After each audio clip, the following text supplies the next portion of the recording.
فرعون نے حضرت موسیٰ علیہ السلام کو شکست دینے کے لیے 70,000 جادوگروں کو بلوایا۔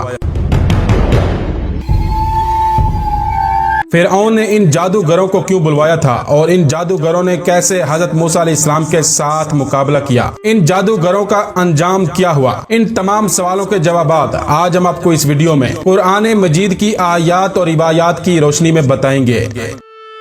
حضرت موسیٰ علیہ السلام جب ایک درخت کے پاس گئے جس سے آگ نکل رہی تھی، اس درخت سے خدا نے حضرت موسیٰ علیہ السلام سے کلام کیا۔ قرآن مجید کی سورہ قصص اور سورہ طٰ میں ارشاد ہوتا ہے، اے موسیٰ میں اللہ رب العالمین ہوں، میں تیرا پروردگار ہوں، اپنے جوتے اتار دے کیونکہ تو مقدس سرزمین طوا میں ہے۔ خدا نے حضرت موسیٰ علیہ السلام سے سوال کیا، اے موسیٰ یہ تیرے دائیں ہاتھ میں کیا ہے؟ حضرت موسیٰ علیہ السلام نے جواب میں کہا، یہ لکڑی میرا عصا ہے، میں اس پر ٹیک لگاتا ہوں اور اس سے اپنی بھیڑوں کے لیے درختوں سے پتے جھاڑتا ہوں، اس کے علاوہ اس سے دوسرے کام لیتا ہوں۔ حضرت موسیٰ علیہ السلام سے کہا گیا کہ اپنے عصا کو زمین پر ڈال دو، چنانچہ حضرت موسیٰ علیہ السلام نے عصا کو پھینک دیا۔ اب کیا دیکھتے ہیں کہ وہ عصا سانپ کی طرح تیزی سے حرکت کر رہا ہے۔ یہ دیکھ کر حضرت موسیٰ علیہ السلام ڈرے اور پیچھے ہٹ گئے، یہاں تک کہ مڑ کے بھی نہ دیکھا۔ آواز قدرت آئی، واپس آؤ اور نہ ڈرو، تو امان میں ہے، اپنا ہاتھ اپنے گریبان میں ڈالو اور باہر نکالو۔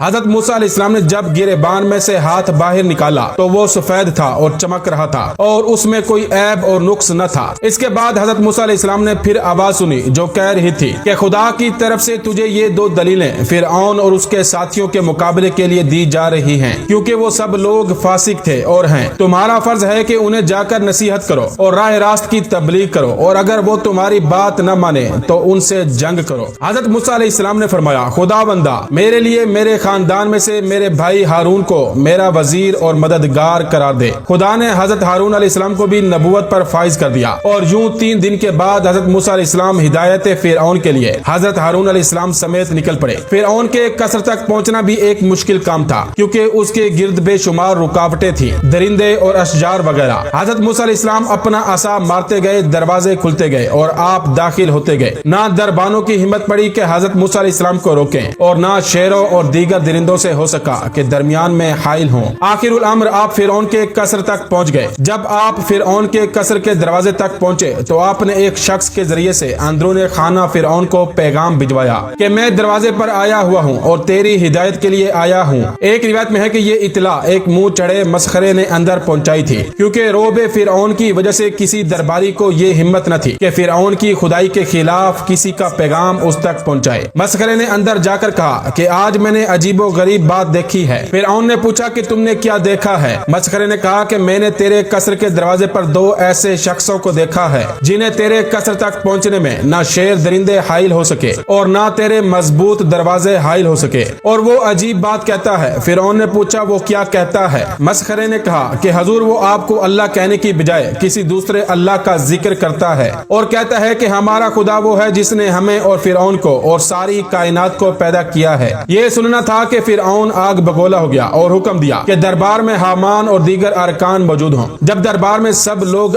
موجود ہوئے تو حضرت موسیٰ علیہ السلام اور حضرت ہارون علیہ السلام کو باہر سے اندر بلوایا اور حضرت موسیٰ علیہ السلام کو ڈانٹ کر کہا کہ تم کون ہو؟ حضرت موسیٰ علیہ السلام نے فرمایا کہ میں خدا کے بندوں میں سے ایک بندہ ہوں، اس نے مجھے خاک سے پیدا کیا اور آخری منزل بھی خاک ہی قرار دی ہے۔ فرعون نے کہا کہ میں تمہیں پہچانتا ہوں اور تم سے پوچھنا چاہتا ہوں کہ تم کو ہو کیا گیا ہے اور تم کیا کر رہے ہو؟ اے موسیٰ تمہیں شرم نہیں آتی کہ ابھی کل کی بات ہے کہ تم ہمارے گھر میں پرورش پا رہے تھے، پھر تم نے ایک کبتی کو قتل کر ڈالا، پھر تم یہاں سے بھاگ کر روح پوش ہو گئے، پھر مدین میں مزدوری کرنے لگے اور ایک شخص کی بکریاں چرانے پر ملازم ہو گئے، اور اب ایک عرصے کے بعد واپس آ کر بلند آواز سے دعویٰ کرنے لگے ہو اور میرے علاوہ کسی اور خدا کی خبر دے رہے ہو۔ موسیٰ سنو، خیر اسی میں ہے کہ تم میری خدائی کو مان لو اور بہکی بہکی باتیں نہ کرو۔ حضرت موسیٰ علیہ السلام نے فرمایا کہ اے فرعون ہوش کے ناخن لے، خدائی صرف خدا کے لیے زیبا ہے، اس کے علاوہ جو دعوے خدائی کرتا ہے وہ سخت غلطی پر ہے اور اس کا انجام اچھا نہیں ہوگا اور وہ آخر الامر برباد ہو کر رہے گا۔ اور اے فرعون یہ بھی سن لے کہ میں نے پہلے ترک مصر تیرے ظلم کی وجہ سے کیا تھا، کیونکہ تو نے کبتی کی موت کی وجہ سے مجھے موت کے گھاٹ اتارنے کا فیصلہ کیا تھا، حالانکہ تیرا یہ فیصلہ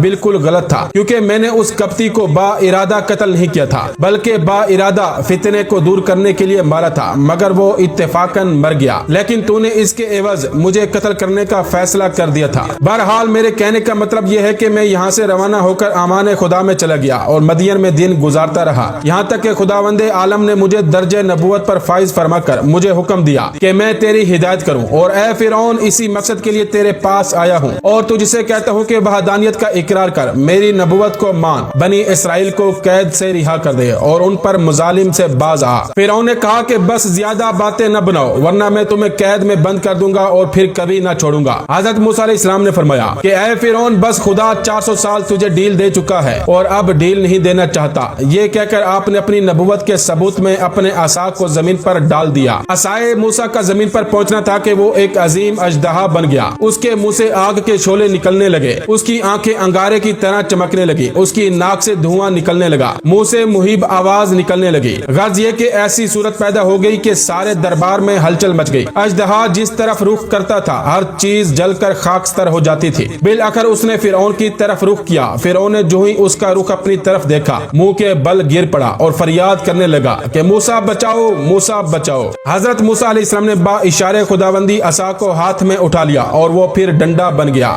بے روایت روزۃ الصفا اس ہیبت سے فرعون کو ایک دن و رات میں 40 دست آئے۔